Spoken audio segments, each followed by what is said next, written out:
On va recommencer avec une table ronde. Je vous rappelais en introduction qu'on est sous une double parité aujourd'hui, qui est une parité homme-femme et une parité membre-non-membre. Et là, on va faire quelque chose qui n'est pas du tout paritaire.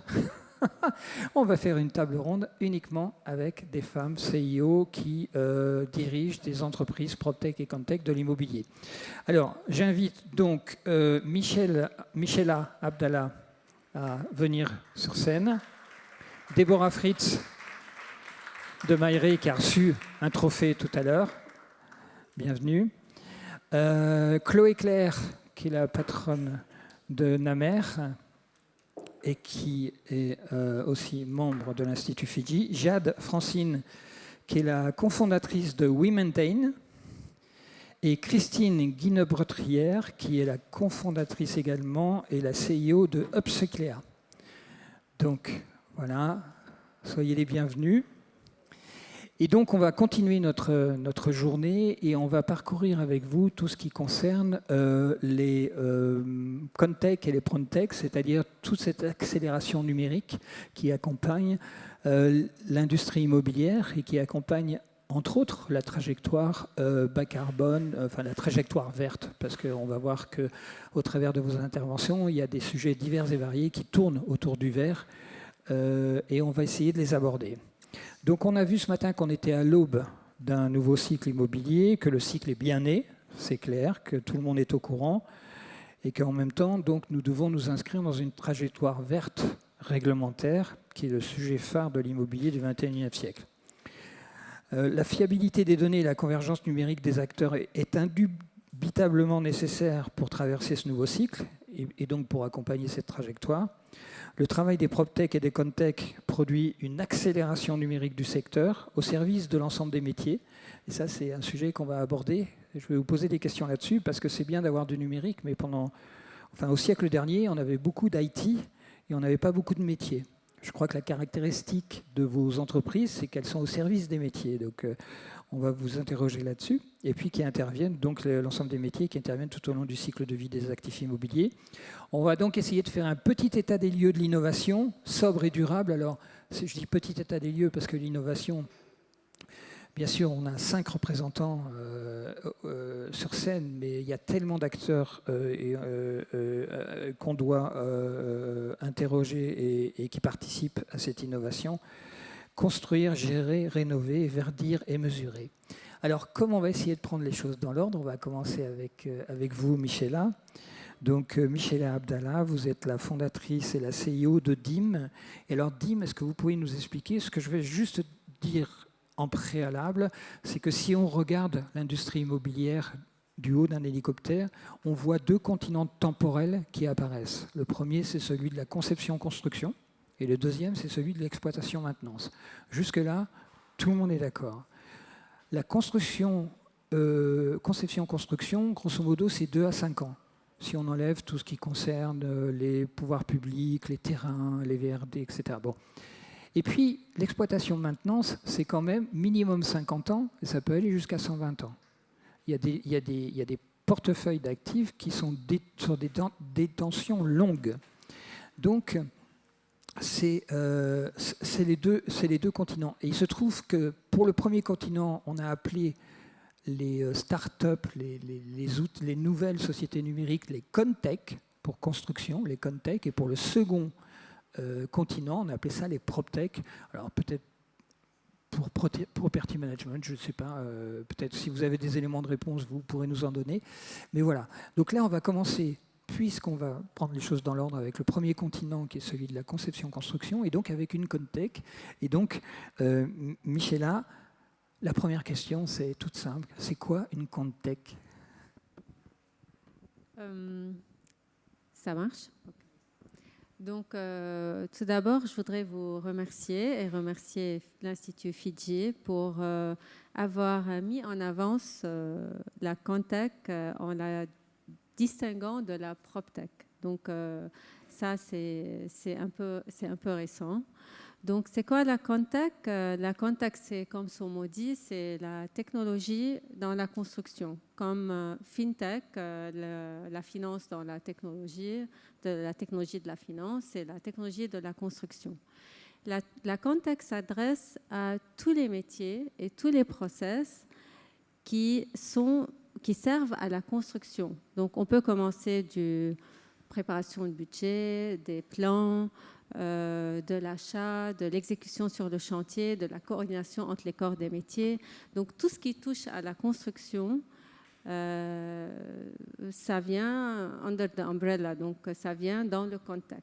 Et le Contech, il s'adresse à tout ce qui est technologie comme le cloud, le robotique, les virtual reality, la réalité virtuelle et la réalité augmentée, les IoT, l'Internet of Things. Et donc tout ça, ça rentre dans l'écosystème du Contech aussi, incluant le BIM. Alors maintenant, on va parler un peu plus de ce que vous faites vous. Comment est-ce qu'on peut piloter aujourd'hui les émissions à effet de gaz à effet de serre des chantiers? Parce que je pense que c'est une des fonctionnalités de votre outil. Oui.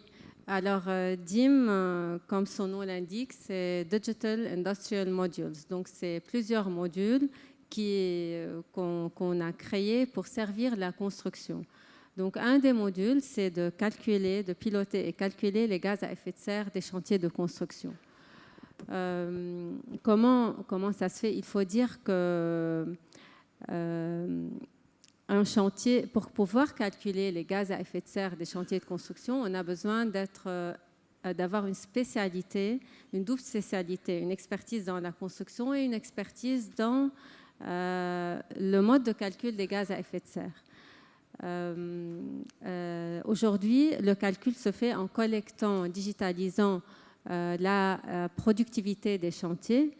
On calcule via l'intégration de la plateforme intergouvernementale INIES en allant chercher les fiches FDES et on calcule les émissions des gaz à effet de serre des matériaux mais aussi des chantiers de construction. Donc, c'est divisé en deux, l'impact construction et l'impact qui est sur la base de la réglementation RE 2020, ce qui nous donne l'analyse de cycle de vie du bâtiment quand il est construit jusqu'à 50 ans.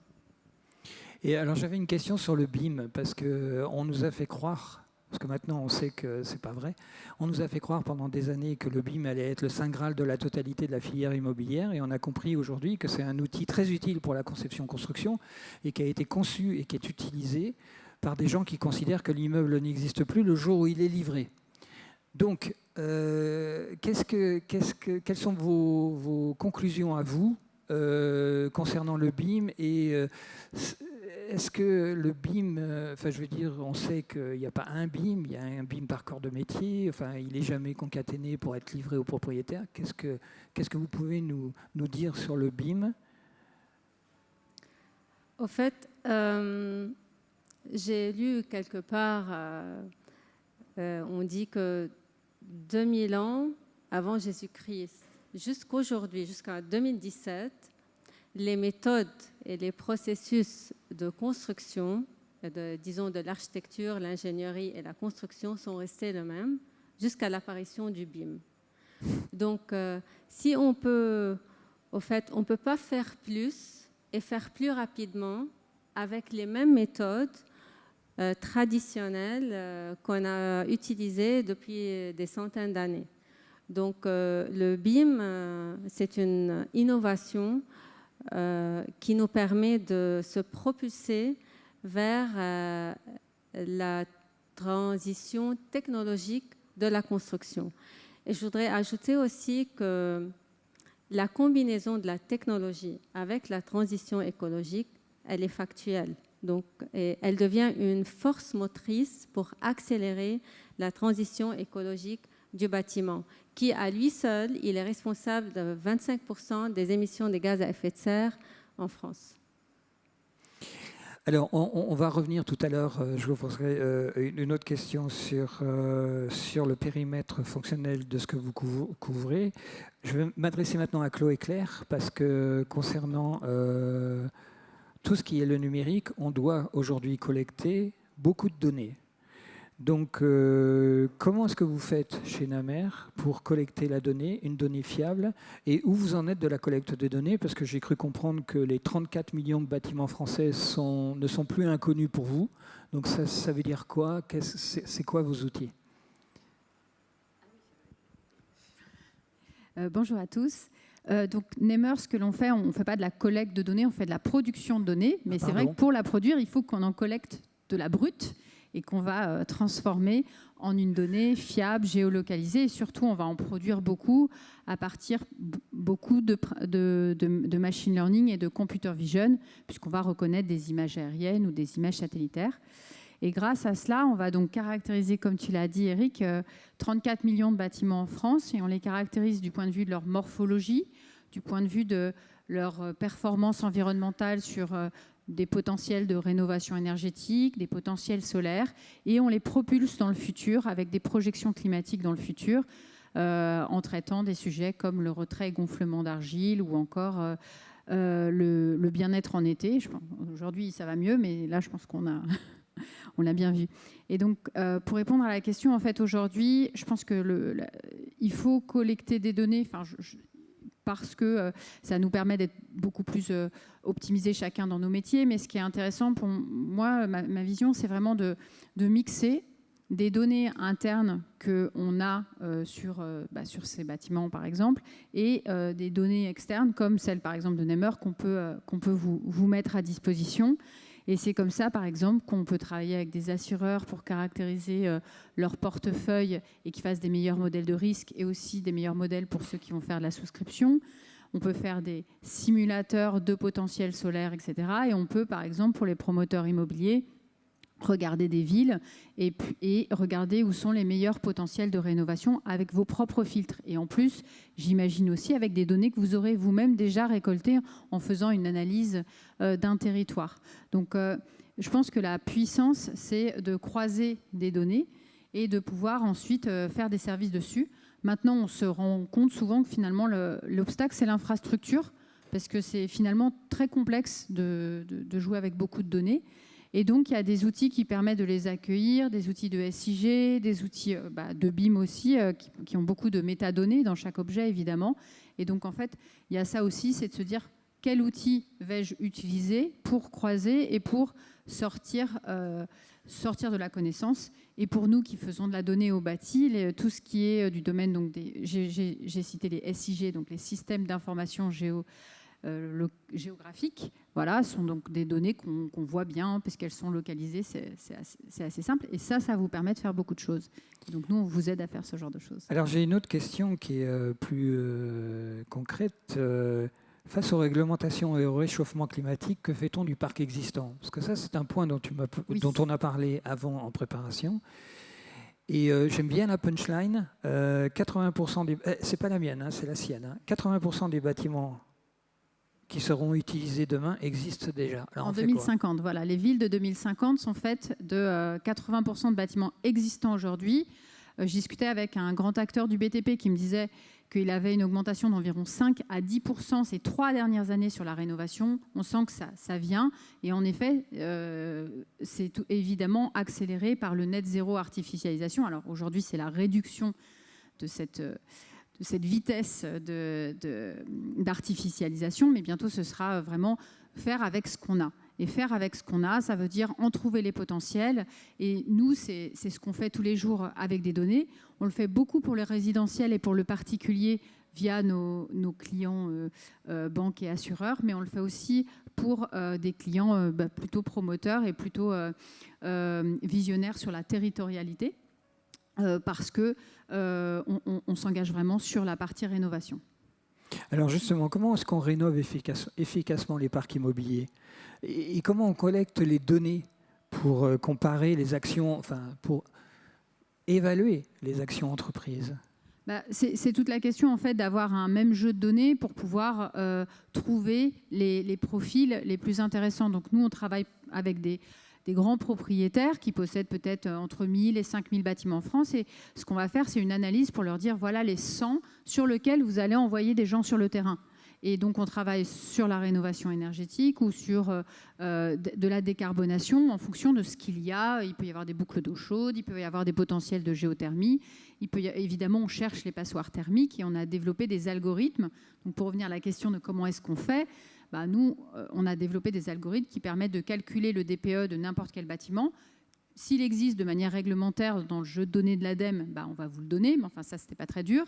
Et s'il n'existe pas, on a fait des calculs de proxy qui permettent de calculer ce genre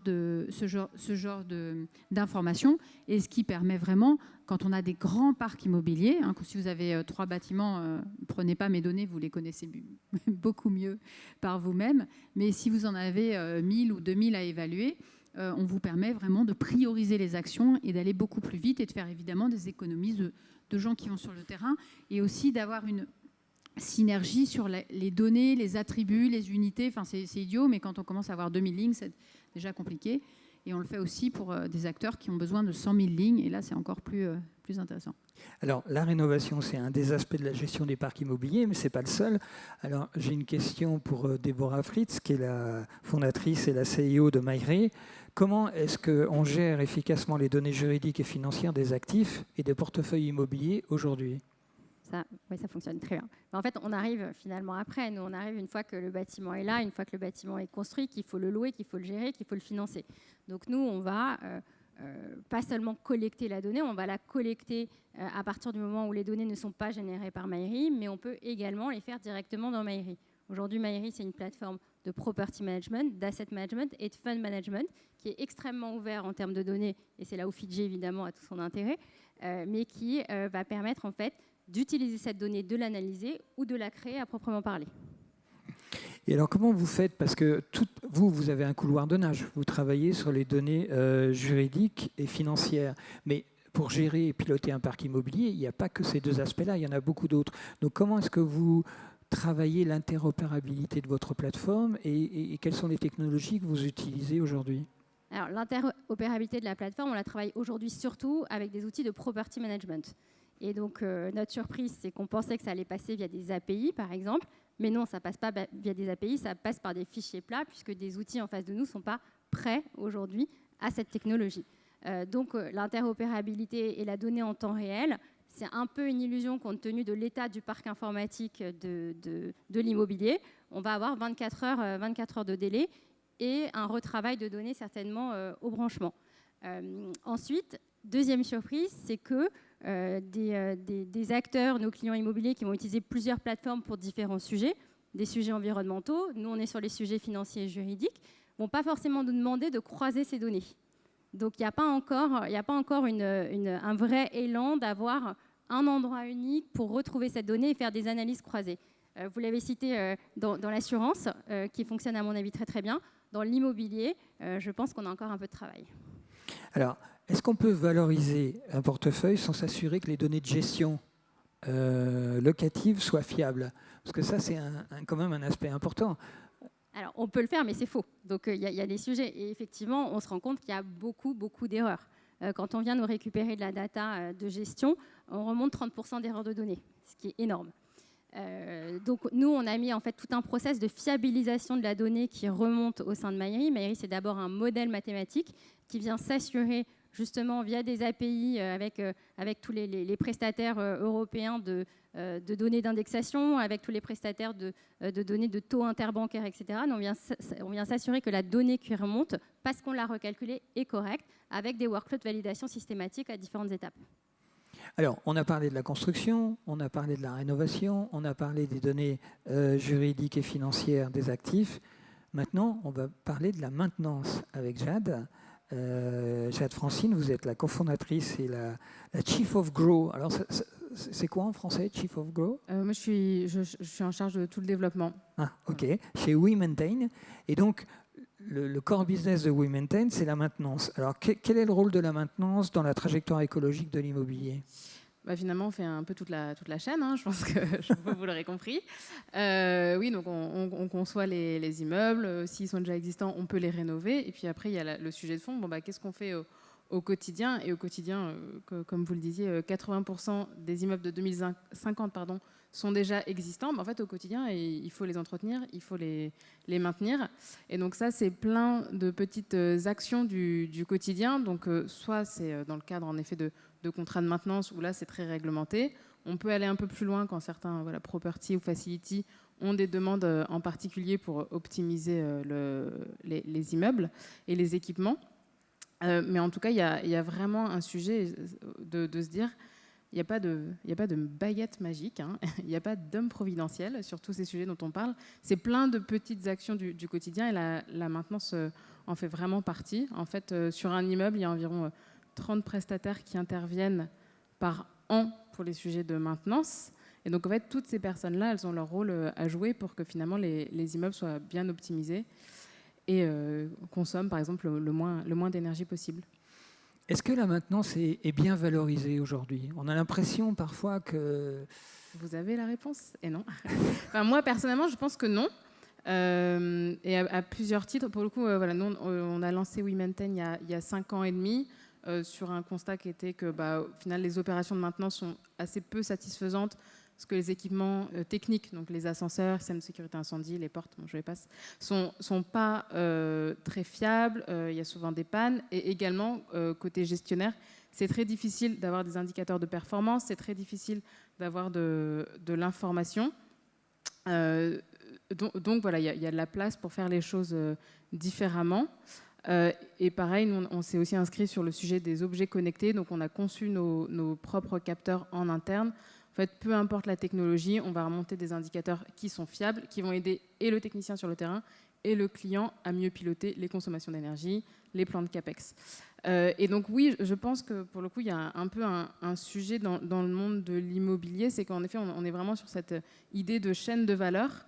Et moi-même, j'ai des clients qui sont des properties qui disent « Ouais, mais finalement, les assets, ça ne les intéresse pas. Les sujets vraiment d'exploitation du quotidien. » Donc là, il y a quand même un petit changement avec le contexte actuel du monde de l'immobilier. Et moi-même, parfois, quand je dis « Oui, on est sur les opérations de maintenance », c'est genre « Oui, c'est pas assez noble, en fait, hein, on peut se dire. » Et donc, en fait, il y a un peu un décalage, en fait, avec les grands discours que, oui, il faut optimiser, il faut que ça fonctionne. Mais au final, la réalité, c'est que ça reste des gens, il faut les considérer, ça reste plein d'acteurs à qui il faut aller parler. Donc, il y a aussi dans la représentation financière des sujets de maintenance. Je pense que pendant très longtemps, les contrats de maintenance ont été tirés vers le bas. Ils le sont toujours. Alors qu'au final, si on peut se permettre d'imaginer des contrats avec peut-être plus de prestations qui vont apporter plus de valeur sur le terrain au quotidien. Donc je pense qu'il y a aussi un sujet de repenser toute la chaîne de valeur autour d'un actif. Et en fait, le monde de demain, il ne va pas marcher avec nos lunettes d'aujourd'hui. Donc il faut un peu se reposer la question sur qu'est-ce qui a vraiment de l'importance au quotidien. Oui, je peux faire des super actions de rénovation, mais si après je ne maintiens pas bien mon actif, ça ne sert à rien. Enfin, c'est un peu comme vous faites opérer, vous avez un super chirurgien, l'infirmière derrière, elle ne fait pas bien le job, ça ne sert à rien. Enfin, franchement. Là, c'est un peu pareil, de repenser, de casser. Aussi, il y a ce sujet souvent, genre l'exploitation, tout ce qui est IT, digital. Non, là, il faut se parler, il faut se mettre d'accord. Moi, plusieurs fois, j'ai ce sujet. Ah ben non, mais nous, tout ce qui est capteur, ça passe au digital. C'est pas notre département.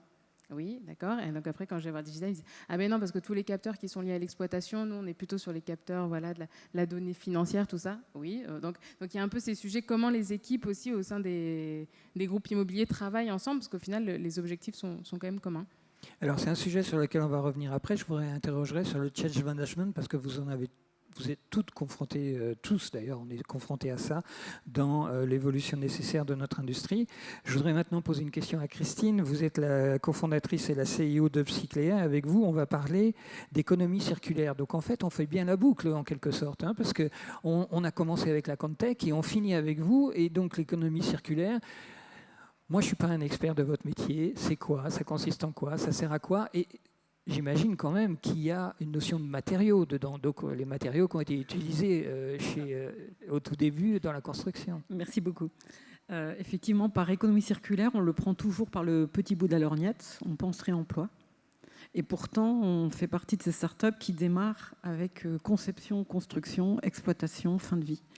Et dans l'esprit de Upcyclea, la fin de vie, ce n'est pas la fin de gestion de déchets, c'est la capacité à sélectionner les meilleurs produits et matériaux dès la phase conception, réhabilitation, pour qu'on puisse ensuite les exploiter correctement et qu'à l'issue, on puisse se séparer de ces matériaux en maximisant les retours que l'on peut en faire financièrement. Un bâtiment qui est conçu de façon circulaire peut rapporter 73 € du mètre carré sur 20 ans d'exploitation. Multiplié par des millions de mètres carrés, ça commence à devenir intéressant. Alors j'ai plein de petits exemples pour bien comprendre ce qu'on fait. Vous allez au magasin, vous avez votre téléphone, vous achetez pour 2 € de gâteau, vous connaissez la composition, elle est sur le paquet de gâteaux. Vous mettez 140 millions dans un immeuble ou un centre commercial, personne ne peut me dire la composition du bâtiment. Or, si on veut décarboner et si on veut faire de l'économie circulaire de façon noble, ce n'est pas de la gestion de déchets, c'est de la gestion de ressources. Vous êtes propriétaire de vos ressources et pour l'instant, vous appelez un gestionnaire de déchets pour vous en débarrasser, ce que vous ne faites pas avec votre voiture. Votre voiture, vous la maintenez pour en récupérer l'Argus. Les bâtiments ont fait exactement la même chose. D'où l'importance de sélectionner dès le départ les bons produits et matériaux le plus sains et circulaires possible. Ensuite, de les maintenir et de s'assurer que l'on suit bien les flux entrants et sortants de matériaux. Et ensuite, lorsqu'on conçoit correctement son bâtiment et qu'on le gère de façon intelligente, au final, on va même pouvoir récupérer des crédits carbone, ce qu'on calcule également.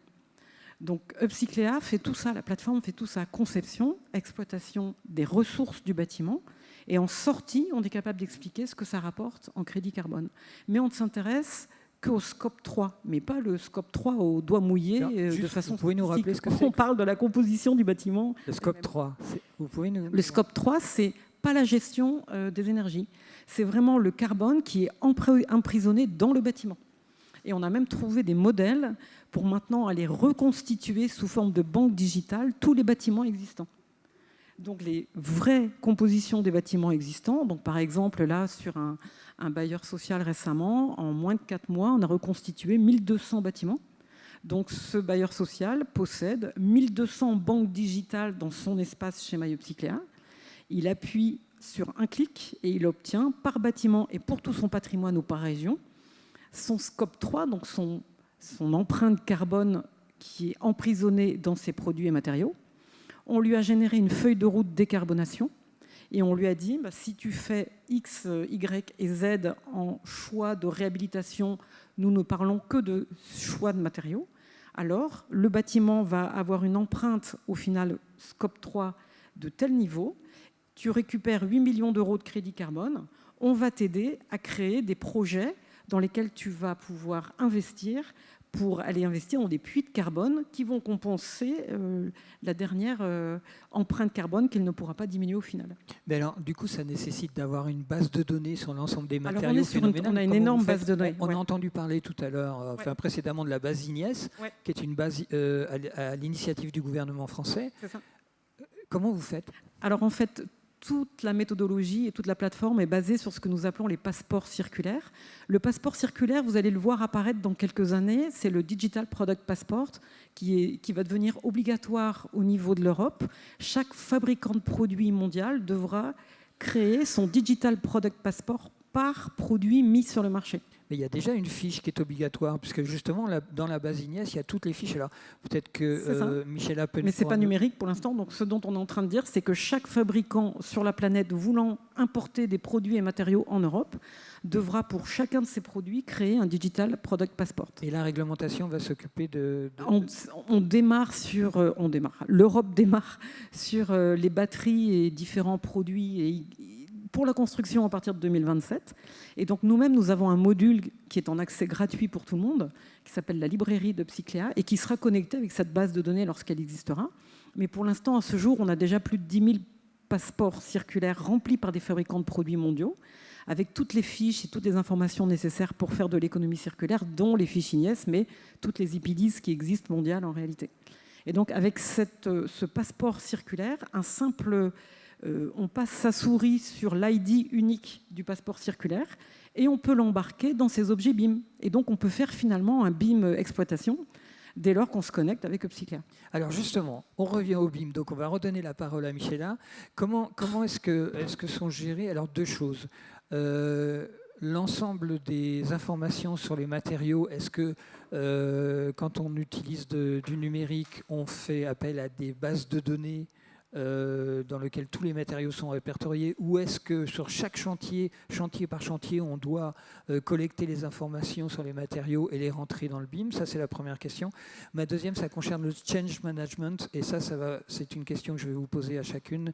C'est que au niveau de la construction, on voit bien que l'adoption des outils numériques, c'est difficile parce que la culture numérique, elle n'est pas très très forte. Alors pour certains métiers très particuliers, oui, mais tout ce qui concerne le second œuvre, ce sont plutôt des artisans qui n'en sont plus évidemment au crayon papier, mais qui pour autant n'en sont pas au BIM et à la numérisation complète. Donc comment est-ce que ça se gère? Donc la première question, c'est les banques de données sur les matériaux, comment vous gérez ça dans la Contech? Et la deuxième, c'est comment vous gérez le change management pour que tout le monde aille vers une adoption peu coûteuse et surtout facile du numérique.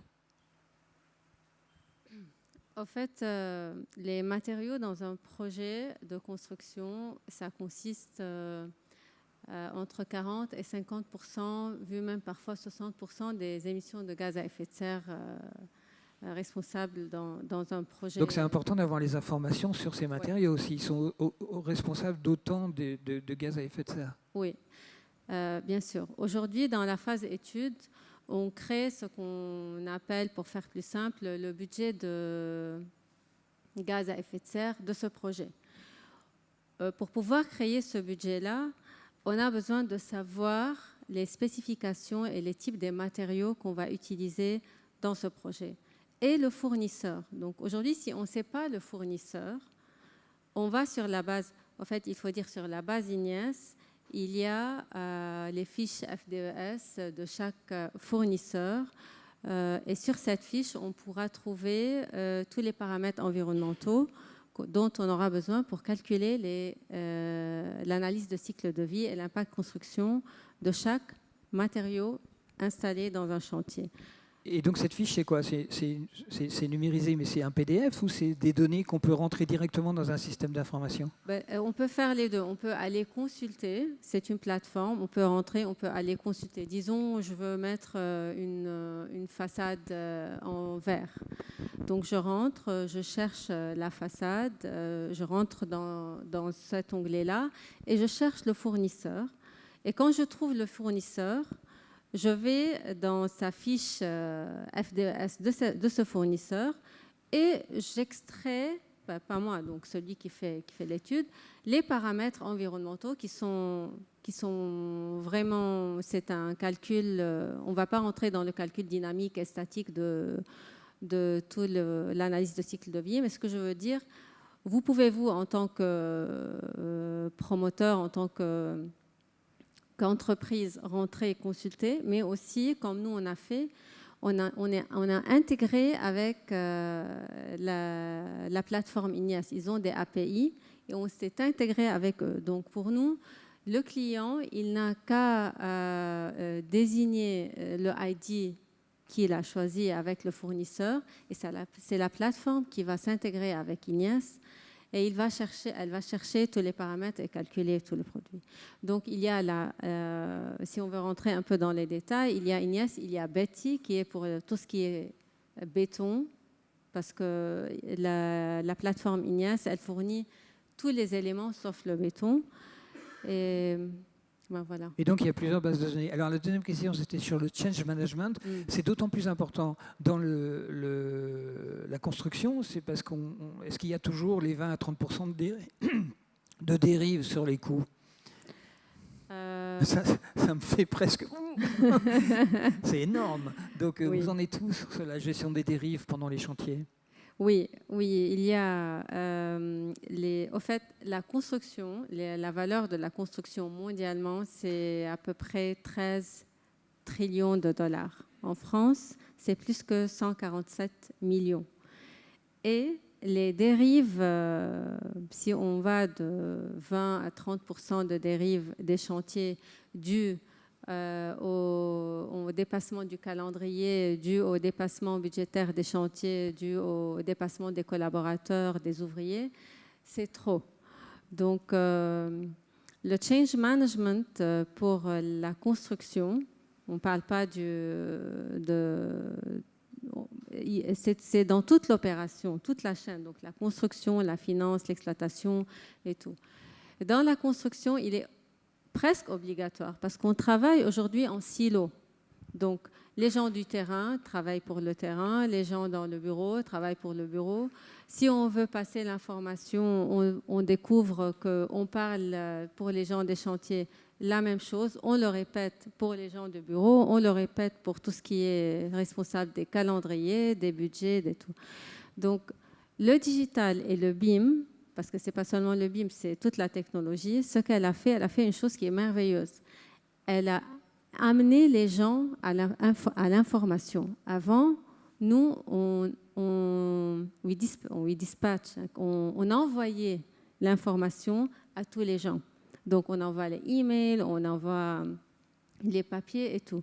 Aujourd'hui, on a centralisé l'information et c'est les gens qui viennent prendre l'information. Et c'est très important parce que c'est un fluide, harmonieux, il n'y a plus de silos, il n'y a plus de travail.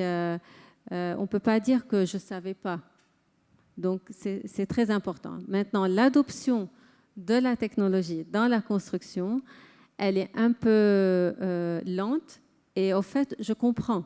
Parce que travailler dans un chantier, c'est par défaut, c'est un environnement hostile. Parce que sur le chantier, on gère des projets, on gère des problèmes dans un environnement un peu pas très, disons, confortable. On est toujours dans l'urgence parce qu'il y a plusieurs métiers qui sont connectés. Donc, si moi j'appelle l'ouvrier de peinture et je lui dis tu peux travailler dans le premier étage et c'est pas prêt, donc lui il perd de l'argent, moi je perds de l'argent, tout le monde perd de l'argent. Donc c'est hostile. Et dire aux gens des chantiers changez vos habitudes, même pour le meilleur, même si ça va leur faire du bien, c'est pas acquis. Donc déjà la résistance au changement et tout. Donc, il ne suffit pas d'avoir une solution pour un problème pour que l'utilisateur l'adopte. Disons, la résistance à l'adoption, c'est à peu près 40%.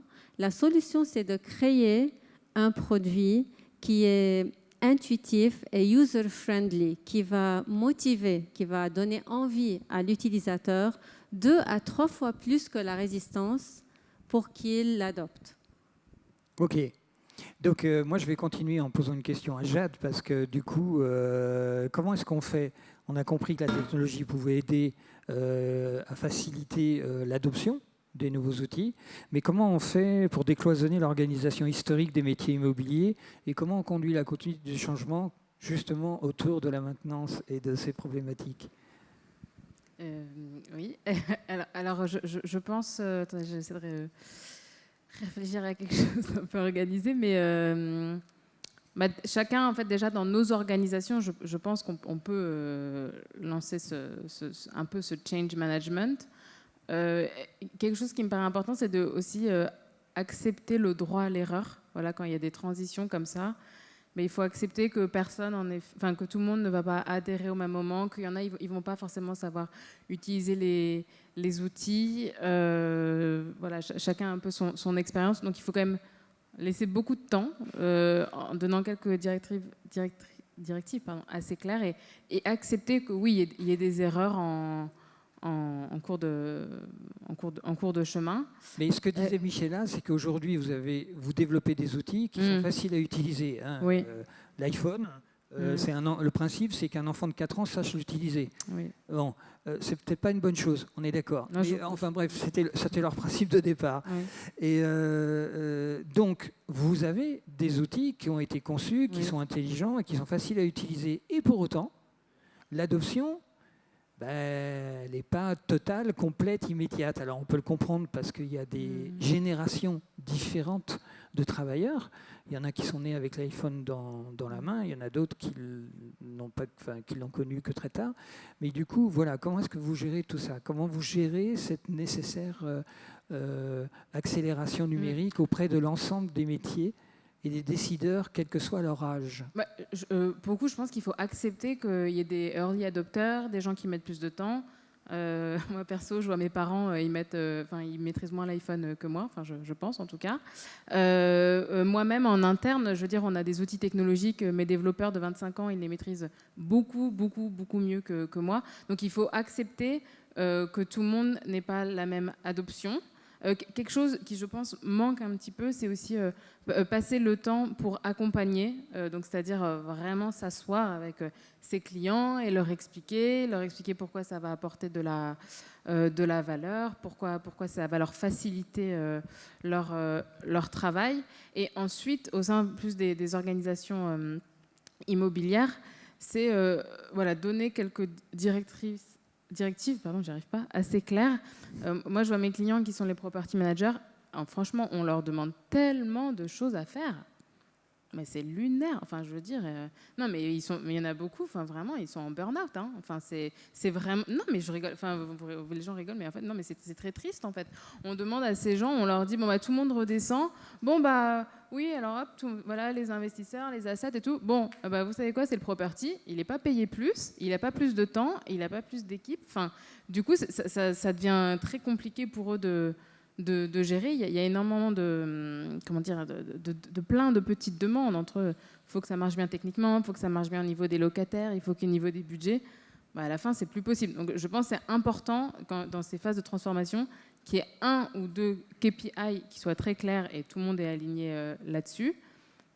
Sinon, la transformation, elle peut pas se faire. Je sais pas, c'est comme si vous avez un enfant qui est pas bon à l'école, il est pas bon dans 3-4 matières. Vous n'allez pas lui dire, bon, allez hop, tu vas être number one sur toutes les matières. Ça n'existe pas. Vous allez vous dire, cette année, là, on va se concentrer sur le français et petit à petit, ça va. Je pense que c'est important de donner des directives très claires, d'incentiver. Je reparle encore de tous les métiers de l'exploitation, on leur demande énormément de choses. Ils ne sont pas incentivés financièrement, mais pas du tout. Ils ne sont pas, donc on met beaucoup plus de choses dans leur contrat, ils ne sont pas rémunérés pour. Alors derrière, moi ça découle derrière sur les opérations de maintenance. Donc on nous demande énormément de choses sans forcément qu'il y ait de motivation. Alors là, oui, souvent la motivation, c'est les pénalités. Voilà. Alors ça, je vous le dis, parce que pour le coup, moi, chez WomenTime, on a 60% de notre business à l'étranger maintenant. Par exemple, en Angleterre, il y a des bonus aussi. Quand les gens font bien leur boulot, les prestataires, il y a des bonus. Ça motive. Très clairement, ça va motiver vos properties, vos prestataires à avoir envie de bien faire le boulot. Mais c'est juste leur dire, là, il y a la transition, il y a le décret tertiaire, il faut tout faire, et puis, mais on n'est pas payé plus, tu n'as pas plus de moyens, tu n'as pas plus d'équipe. C'est impossible. Donc, il y a un sujet, je pense, au niveau du management aussi, de redescendre sur des choses simples, rester simple, des choses très simples, claires, et donner une certaine envie de temps financier, essayer de faire ça.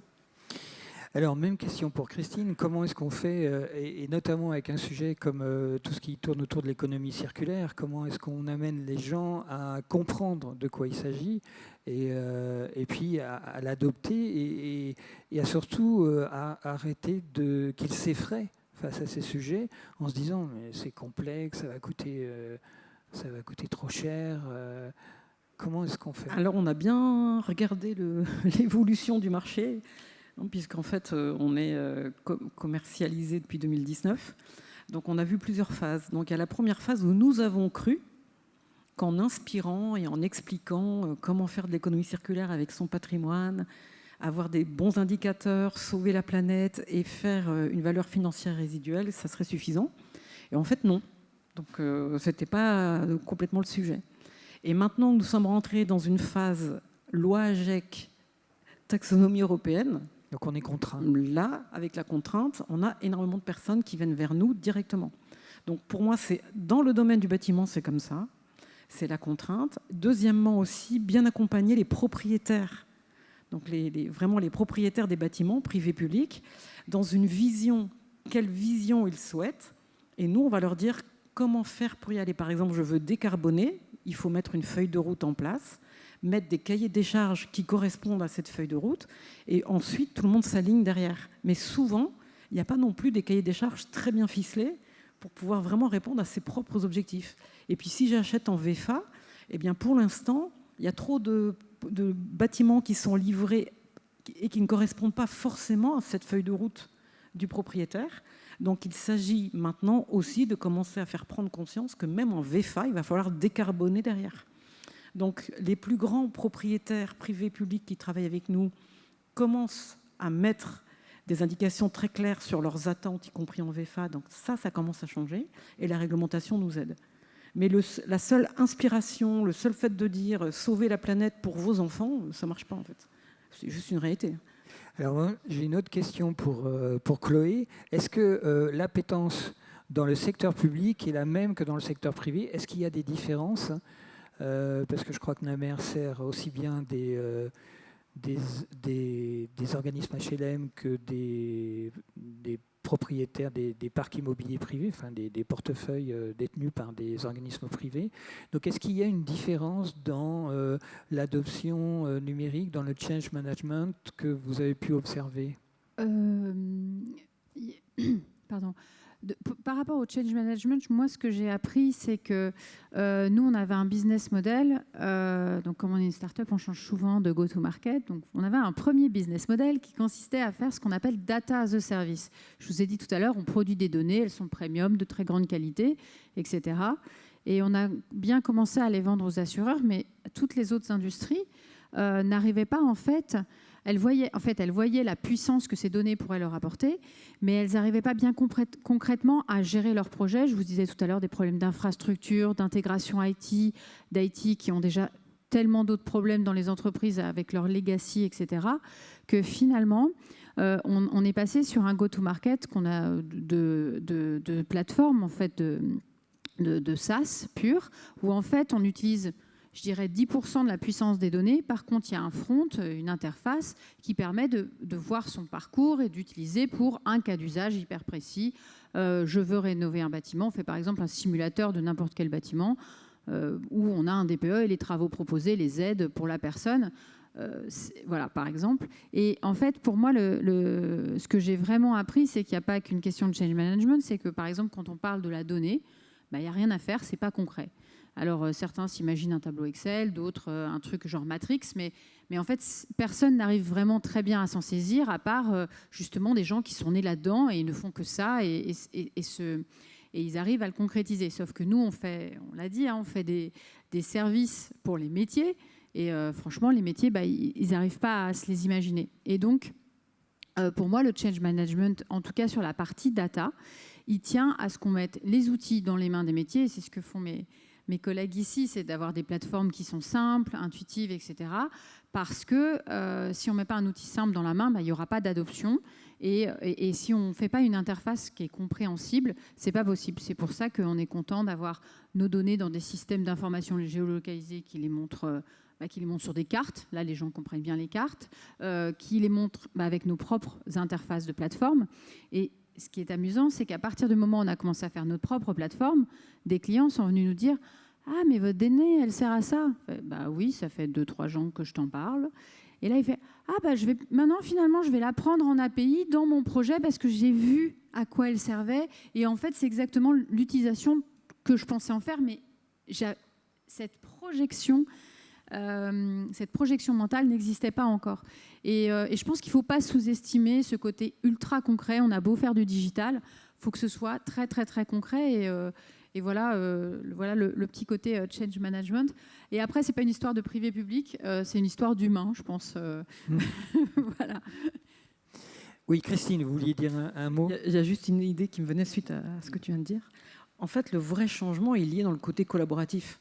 C'est-à-dire que c'est parce qu'il y a un ensemble d'acteurs qui va collaborer autour de notre client, voire des clients collaborer ensemble, qu'on va pouvoir faire des projets de qualité. Et finalement, le vrai changement, c'est on arrête les silos et on voit qu'on crée ensemble un système. Un système avec ses collègues, un système avec ses autres collègues d'autres industries et un système avec la planète. Et une fois qu'on a compris qu'on fait ça, on commence à être plus efficace. Alors ma question. Donc c'est la collaboration entre nous, ce que je pense on est capable de faire, et c'est la collaboration entre les personnes, donc les plateformes et les personnes. Okay. Et en réalité, le vrai changement de paradigme, il est là, c'est la collaboration. Alors, je vais poser ma dernière question, parce qu'on arrive à la fin de la table ronde, donc à Déborah. Déborah Fritz, vous avez reçu un trophée aujourd'hui. Vous avez reçu un trophée parce que vous travaillez justement sur toute la mise en œuvre des pratiques de travail collaboratives et durables, ce qui est une des fait partie de l'ADN de l'Institut Fidji. Et d'ailleurs, vous êtes 2 membres de l'Institut Fidji, parce que Namer est également membre de l'Institut Fidji. Comment vous voyez l'industrie immobilière numérique dans 5 ans? Vers quoi on va maintenant? Vers quoi on va? C'est une vaste question. Hein. Vers quoi on va? Je vais juste revenir sur un tout petit point, parce que tu as donné un exemple hyper intéressant de l'iPhone tout à l'heure. Tu as dit l'iPhone, voilà, tout le monde l'utilise, tout le monde sait l'utiliser. Et en termes de conduite du changement, et ça va faire partie de l'immobilier de demain, si je vous dis, là, tous ceux qui ont un iPhone, on passe sur un Samsung et on arrête iOS et on passe sur Android. Bah, personne n'aura envie d'y aller. Parce que ceux qui étaient sur Android sont contents, ceux qui étaient sur iOS sont contents, parce que j'ai résolu aucun pain point. En passant de l'un à l'autre, je ne résous pas de pain point. Par contre, quand je suis passée du BlackBerry à l'iPhone ou à l'Android, là, tout le monde y est allé parce qu'on a résolu un pain point. Et le pain point, c'était la connexion à des sites web, c'était pas que seulement des envois d'emails, c'était d'avoir des applications qui résolvaient ma vie, en fait, qui m'aidaient dans mon quotidien. L'immobilier, ça va être un peu ça. Et notre change management, c'est d'abord résoudre des pain points de l'immobilier. Donc voilà, Jade, que je connais très bien, résout des pain points sur la maintenance qui sont assez évidents. Nous, sur la partie gestion et financière, le sujet, c'est qu'est-ce qu'on va résoudre comme nouveaux pain points? Qu'est-ce qu'on va résoudre comme sujet sur l'occupation des locaux, qui est un gros sujet en ce moment chez nos clients? Comment ramener les gens au bureau? Comment gérer en fait les nouveaux bâtiments? Est-ce qu'il va y avoir des nouveaux bâtiments mixtes, etc. Et donc, pour l'innovation, ça va être comment je vais contribuer à gérer mes pain points pour nos différents clients et qu'est-ce que ça va devenir sur l'occupation des immeubles. Parce que ce soit du résidentiel ou que ce soit du bureau, que ce soit de la logistique, les bâtiments seront toujours là.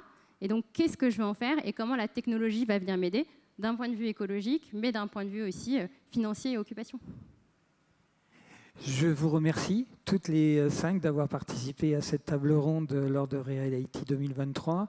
Et je vous remercie particulièrement et je remercie aussi l'ensemble des speakers de la journée parce que la réussite d'une journée, le contenu, il vient de vous, il vient de la richesse de vos points de vue, des avis que vous défendez. Donc merci beaucoup et à très vite. On se retrouve dans les différents groupes de travail de l'Institut.